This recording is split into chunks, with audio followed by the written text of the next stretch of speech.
हमने ऐसे जाल बिछाए हुए हैं कि कियारा रायजादा फंसेगी ही फंसेगी।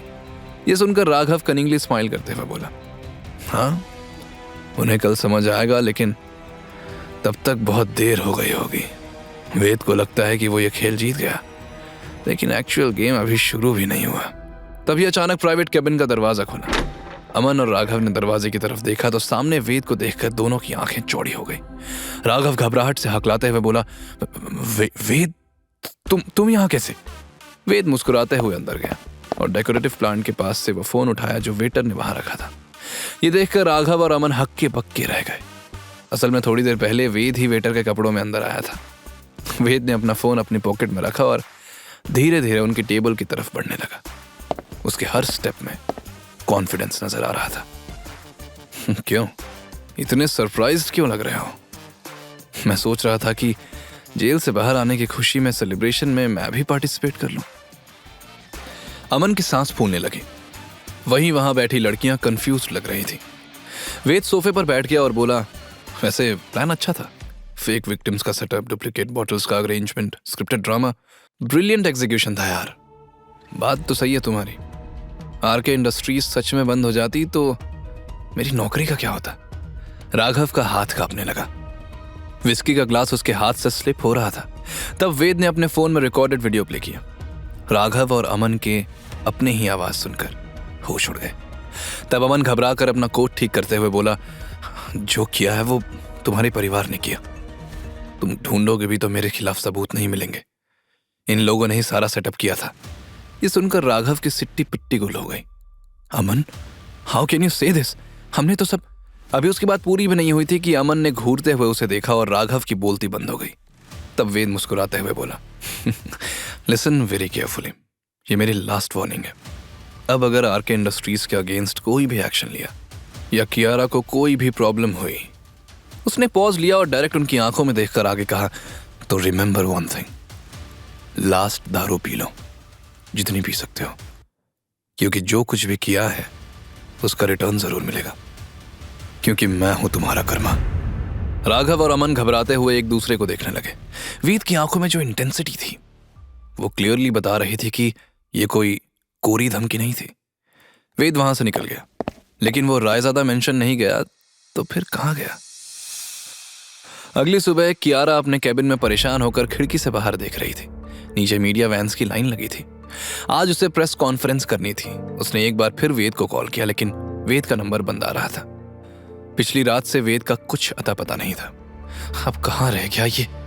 तभी कैबिन का दरवाजा खुला और उसकी असिस्टेंट सीमा अंदर आई। मैम, एडवाइजरी बोर्ड से मल्टीपल कॉल्स आ रहे हैं। बोर्ड मेंबर्स प्रेशर डाल रहे हैं कि इमीडिएट प्रेस कॉन्फ्रेंस से पहले सब सॉल्व करो, अदरवाइज आपको ही सारी रिस्पॉन्सिबिलिटी लेनी पड़ेगी।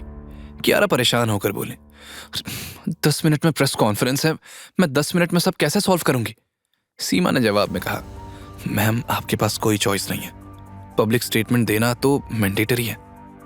कियारा ने टेबल से पानी का ग्लास उठाया और एक ही बार में पूरा पानी गटकने के बाद गहरी सांस लेकर बोली, लगता है मुझे ही सारी रिस्पॉन्सिबिलिटी लेनी पड़ेगी। वो फिर मन ही मन बोली, मेरी पर्सनल लाइफ के बारे में भी क्वेश्चंस होंगे, खासकर शादी के बारे में। आई डोंट नो मैं कैसे हैंडल करूंगी। इतने कैमरास, इतने रिपोर्टर्स, हजारों लोग देख रहे होंगे। अगर कोई मिस्टेक हो गई तो। सीमा भी नर्वस थी। उसने कियारा से कहा, मैम हमें कॉन्फ्रेंस के लिए नीचे चलना चाहिए।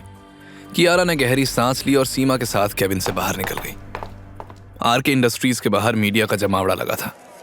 15+ न्यूज चैनल्स के ओबी वैन्स, 50+ जर्नलिस्ट, फोटोग्राफर्स, कैमरामैन सब खड़े थे। वहां स्टेज पर ढेर सारे माइक्स थे और सामने लगे हाई डेफिनेशन कैमरास हर एंगल को कवर कर रहे थे। बैक स्टेज में कियारा फाइनल प्रिपरेशंस कर रही थी। मीडिया के सवालों के बारे में सोचकर ही उसके हाथ कांप रहे थे। जब कॉन्फ्रेंस का टाइम हो गया तो कियारा गहरी सांस लेकर बोली, ओके लेट्स डू दिस। जैसे ही कियारा स्टेज पर आई, उसे देखते ही एक पल के लिए प्रेस कॉन्फ्रेंस एरिया में सन्नाटा छा गया। सभी कैमरामैन रेडी थे और रिपोर्टर्स अपने सवालों के साथ तैयार थे। कियारा को ऐसा लग रहा था जैसे वो किसी मीडिया सर्कस में फंस गई हो। वो कॉन्फिडेंट होने की कोशिश कर रही थी, लेकिन उसकी नर्वसनेस क्लियरली दिख रही थी। उसके बैठते ही मीडिया ने सवाल शुरू किया, क्या यह सच है कि आपकी कंपनी खुद ही अपने ब्रांड की फेक वाइन बना रही है ताकि आप लॉस रिकवर कर सकें? कियारा ने कॉन्फिडेंस के साथ कहा, ये झूठ है। हम खुद ही अपनी कंपनी की रेपुटेशन क्यों खराब करेंगे? ये तो राइवल कंपनीज की साजिश है। रिपोर्टर ने काउंटर क्वेश्चन किया, लेकिन क्या आप ये बात प्रूव कर सकती हैं? ये सुनकर कियारा चुप हो गई। तभी दूसरे रिपोर्टर ने सवाल किया, कियारा जी, आपकी शादी की खबरें काफी वक्त से मीडिया में छाई हुई हैं। आपके चाचा जी ने खुद कंफर्म किया है कि आपकी शादी एक डिलीवरी बॉय से हुई है। तो फिर कहां है आपका हस्बैंड? कब आप ऑफिशियली उनका नाम रिवील करेंगी? देश के लाखों लोग इस जवाब का वेट कर रहे हैं। और आपने एक डिलीवरी बॉय से शादी क्यों की? उनके सवाल सुनकर कियारा के माथे पर पसीना आने लगा। वो नर्वस होकर अपनी हथेलियां रगड़ने लगी। उसे पहले से ही इसी बात का डर था। रिपोर्टर्स और ऊंची आवाज में उसकी शादी को लेकर सवाल करने लगे। कियारा को लगा कि अब कोई और रास्ता नहीं है। वो जवाब देने ही वाली थी कि तभी अचानक रिपोर्टर्स के पीछे से आवाज आई, स्टॉप इट। कियारा ने नजर उठाकर देखा तो वेद सामने से आ रहा था। उसके चेहरे पर कॉन्फिडेंट स्माइल थी। वो कियारा के बगल में खड़ा हुआ और तीखी मुस्कान के साथ माइक के सामने आकर बोला, आप लोग यहाँ एक्सक्लूसिव न्यूज लेने आए हैं, लेकिन एक्सक्लूसिव न्यूज तो चल चुकी है। Quite sad to see you not updated. ये सुनकर कियारा और मीडिया सब शॉक्ड थे। वेद किस एक्सक्लूसिव न्यूज की बात कर रहा था?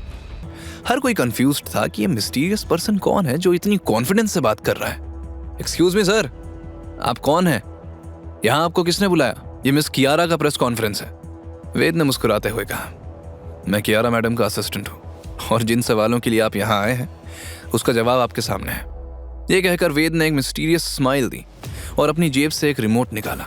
सभी रिपोर्टर्स की नजरें उस रिमोट पर टिक गई। रिमोट का बटन प्रेस करते ही सामने टेम्पररी स्क्रीन पर एक शॉकिंग वीडियो प्ले होने लगा। वीडियो देखते ही पूरा एरिया साइलेंट हो गया। स्क्रीन पर किसी छोटे से न्यूज चैनल की एक्सक्लूसिव न्यूज चल रही थी। Breaking news, RK Industries wine poisoning case में शॉकिंग ट्विस्ट। इन्वेस्टिगेशन में सामने आया है कि असली कल्प्रिट कोई और है। अब हुआ आरके इंडस्ट्रीज का नाम साफ। स्क्रीन पर लाइव फुटेज दिख रहा था जहां वेद पुलिस के साथ खड़ा था और एक मिडिल एज्ड आदमी हथकड़ी पहने हुए था। तब पुलिस ऑफिसर ने माइक में कहा, यह व्यक्ति आरके इंडस्ट्रीज की फेक वाइन बॉटल्स बनाकर बेच रहा था। इसके गोडाउन से 200 प्लस डुप्लीकेट बॉटल्स बरामद हुई हैं। हमने इससे पूछताछ की है और इसका कहना है कि यह फेक वाइन बिजनेस लंबे समय से चल रहा है और आरके इंडस्ट्रीज का इससे कोई लेना देना नहीं है। बाकी हम और तहकीकात करेंगे कि इसके पीछे किसका हाथ है। यह न्यूज देखकर कियारा ने राहत की सांस ली और वहीं सामने खड़े एम्प्लॉइज खुश होकर तालियां बजाने लगे। कियारा मन ही मन बोली, एक बार फिर वेद ने मेरी हेल्प की। वहीं सभी रिपोर्टर्स का मुंह खुला का खुला रह गया, क्योंकि असली एक्सक्लूसिव न्यूज तो एक छोटे चैनल को मिल गई और सब बड़े बड़े न्यूज चैनल्स यहाँ कॉन्फ्रेंस में बिजी थे। अब उन्हें पछतावा हो रहा था। वहां मौजूद कैमरा ऑपरेटर्स ने तुरंत फोकस बदलकर स्क्रीन को कैप्चर करना शुरू किया। तब वेद ने कॉन्फिडेंटली कहा, जब आप लोग झूठी खबर चैनल पर चलाकर आरके इंडस्ट्रीज का नाम बदनाम कर रहे थे, तब आरके इंडस्ट्रीज के लोग एक्चुअल इन्वेस्टिगेशन कर रहे थे। एक रिपोर्टर ने सफाई देते हुए कहा, हमें तो पता ही नहीं था कि ये सब फेक था। आगे की कहानी जानने के लिए देखें अगला एपिसोड सिर्फ पॉकेट एफएम के YouTube चैनल पर और के फॉर किंग के सारे एपिसोड्स को सुनने के लिए डिस्क्रिप्शन में दी लिंक से डाउनलोड करें पॉकेट एफएम ऐप।